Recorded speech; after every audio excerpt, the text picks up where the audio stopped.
नमस्कार, मी डॉक्टर शिवारी वाघ, संचालक aspire education institute, Chhatrapati Sambhajinagar. विद्यार्थी मित्रांनो, असे अनेक विद्यार्थी आहेत की जे 2024मध्ये त्यांना चांगले गुण होते, परंतु मागच्या वर्षी कट ऑफ खूप हायर साईडला गेल्यामुळं त्यांचं मेडिकलचं ॲडमिशनचं स्वप्न पूर्ण झालं नाही. मग ते MBBS असेल, BDS असेल, BMS असेल किंवा इतर काही अलाइड कोर्सेस असतील. परंतु 2025मध्ये परत त्यांनी परीक्षा दिलेली असेल आणि पेपर फार डिफिकल्ट होता, आपल्या सगळ्यांना माहिती आहे. त्यामुळे चांगले गुण असणारे विद्यार्थी 2024मध्ये ज्यांना चांगले गुण होते ते विद्यार्थी मात्र 2025मध्ये अगदी क्वालिफायसुद्धा होऊ शकले नाही. मग अशा परिस्थितीमध्ये जो पेपर फार डिफिकल्ट होता त्यानंतर परत रिपीट करण्याची मानसिकता या विद्यार्थ्यांची राहिली नाही आणि मग यांना एकमेव अशा कट ऑफ कधीतरी रिड्यूस होईल आणि त्यानंतर मग आपल्याला ॲडमिशनची संधी मिळेल, या आशेवर असणारे असे हजारो विद्यार्थी आहेत.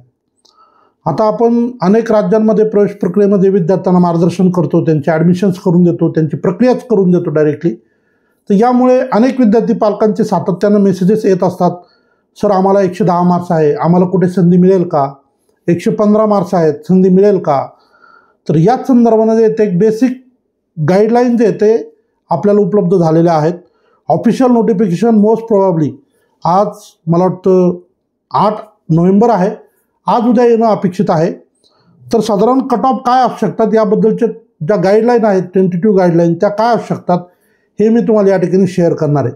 त्यामुळे असे विद्यार्थी की जे नीटचा रिझल्ट लागल्यानंतर प्रवेश प्रक्रियेसाठी पात्र नव्हते, अर्थात फिजिओथेरपी वगैरे किंवा अलाइड कोर्सेस सोडून, कारण त्यासाठी पात्रता लागत नाही, त्यात जस्ट 50, 60, 70, 80 मार्क असलेले मुलंसुद्धा फिजिओथेरपीला किंवा इतर अलाइड कोर्सेसला ॲडमिशनमध्ये जाऊ शकतात.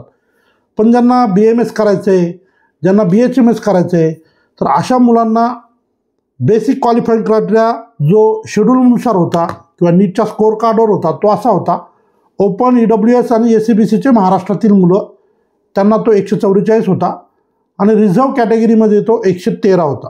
म्हणजे रिझर्व कॅटेगरीमध्ये काय आलं, SC, ST, OBC कॅन्डिडेट.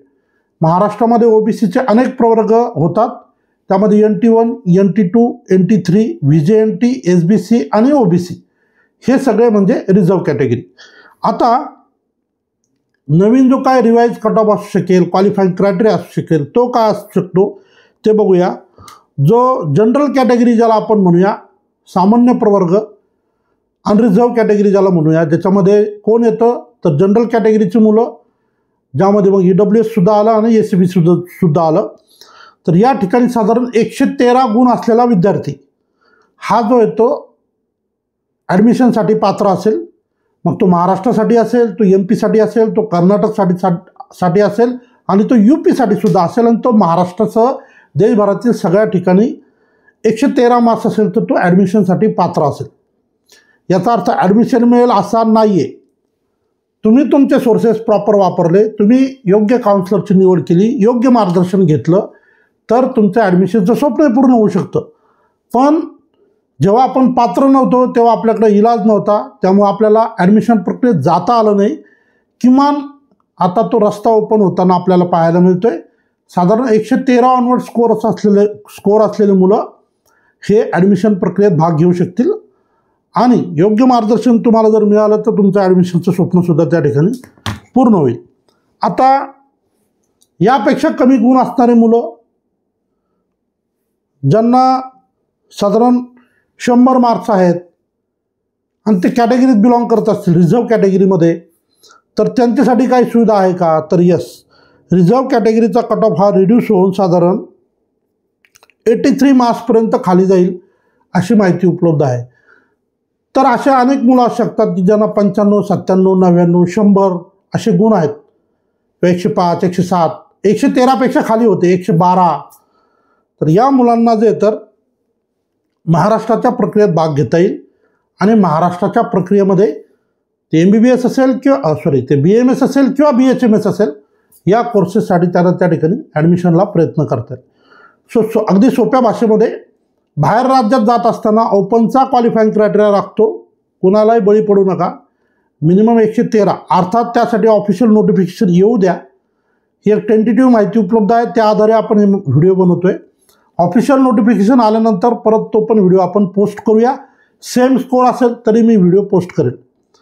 तर साधारण 113+ मार्क्स असणारे मुलं हे बाहेर राज्यासह कुठेही इलिजिबल असतील आणि जे मुलं 113पेक्षा खाली असतील तर त्या केसमध्ये रिझर्व्ह कॅटेगरीच्या संदर्भानं ते मात्र मग महाराष्ट्राच्या ॲडमिशन प्रक्रियेसाठी इलिजिबल असतील आणि महाराष्ट्राच्या ॲडमिशन प्रोसेसमध्ये भाग घेऊन मॅनेजमेंट कोट्यासाठी IQ कोट्यासाठी BA-MS BHMSला ते प्रयत्न करू शकतील.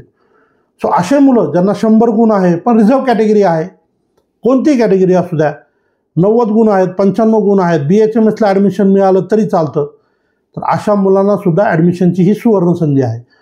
सो या प्रक्रियेत हे जे काय स्कोर मी तुम्हाला सांगितले हे आता टेंटेटिव्ह आपल्याकडे माहिती उपलब्ध आहे म्हणून हा व्हिडिओ आपण शेअर करतोय. जेव्हा ऑफिशियली हा कट ऑफ रिड्यूस होईल तेव्हा मात्र जिथे जिथे ॲडमिशन होतात त्या ठिकाणचे रेट हे वाढतात.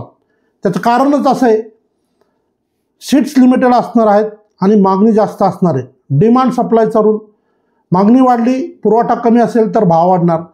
आज जे कॉलेज 18 लाखात BMSला प्रवेश देते कदाचित ते 20 लाखाची डिमांड करणार. मागच्या वर्षी पंजाबचं सांगतो उदाहरण, 16-17 लाख 17.5 लाखात विथ हॉस्टेल मेस ॲडमिशन देत होते. 5.5 वर्षाचं बजेट होतं.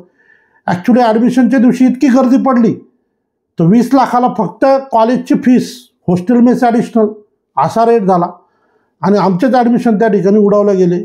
अनेक विद्यार्थी ज्यांचे पैसे घेऊन ठेवले त्यांना ते पैसे परत देण्यात आले आणि जे पैसे देतील जास्त त्यांचे ॲडमिशन करण्यात आले. शेवटी कॉलेजेसला काही माणुसकी नसते, त्यांना पैसे पाहिजे असतात. तुम्ही जर या सगळ्या प्रक्रियेत तुम्हाला जायची इच्छा आहे, ॲडमिशन करायचं आहे, आता तुम्ही क्वालिफाय होत आहेत असं तुमच्या लक्षात येते तर तुम्ही ॲस्पायर एज्युकेशन इन्स्टिट्यूटला म्हणजे माझ्याशी येऊन संपर्क नक्की करा. आत्तापर्यंत अनेक विद्यार्थ्यांचे आपण ॲडमिशन्स केलेले आहेत. याही वर्षी आपल्याकडे बरेचसे विद्यार्थी ऑलरेडी एनरोल आहेत. सो जे जे इच्छुक विद्यार्थी असतील त्यांनी छत्रपती संभाजीनगरला आपल्या ऑफिसला व्हिजिट करा.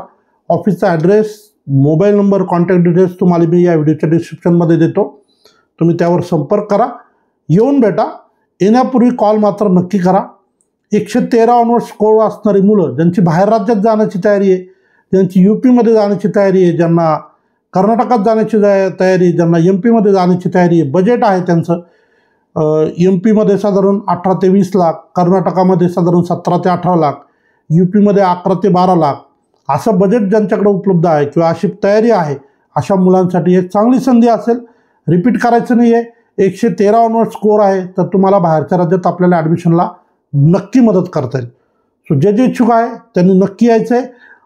अजून एक महत्त्वाचं, हे जे स्कोर असतात या स्कोरला म्हणजे आता काही एक तर विद्यार्थी क्वालिफाय होणार नाही, हजारो विद्यार्थी क्वालिफाय होणार आहे कट ऑफ डाऊन झाल्यानंतर.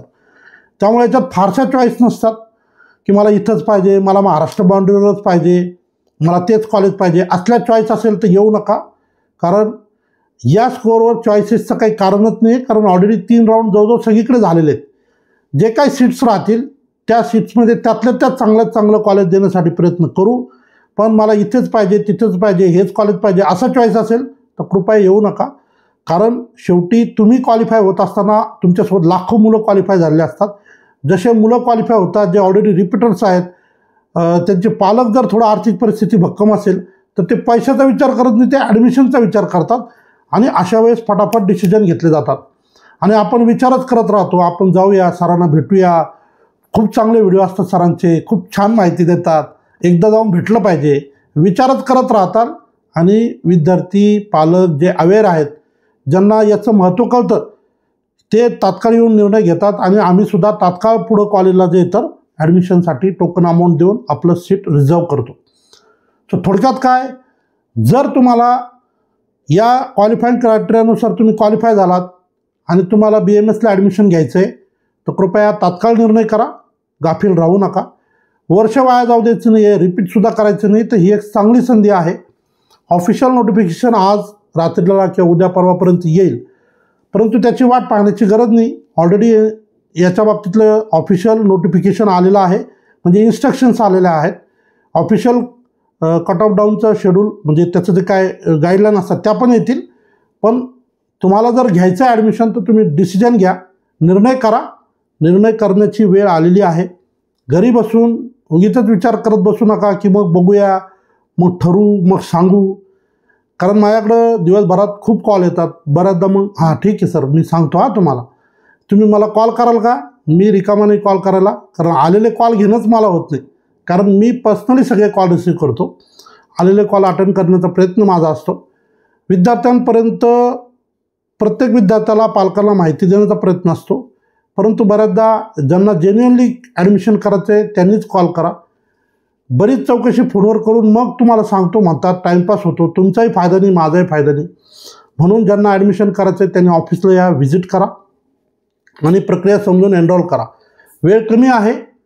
कट ऑफ कमी झाल्यानंतर आता सगळे आपले व्ह्यूअर्स फार नाही आहेत. 4-5 हजारापर्यंत हा व्हिडिओ जातो साधारण. लाखो लोकांना एकदाच कळणार आहे की कट ऑफ कमी झाला. आणि त्यात 1% जरी विद्यार्थी हे ॲडमिशन घ्यायला विलिंग असतील तरी पूर्ण देशातल्या सीट संपून जातील. किती सीट राहिल्या असतील? प्रत्येक राज्यात 200, 300, 400, त्यापेक्षा जास्त नाही.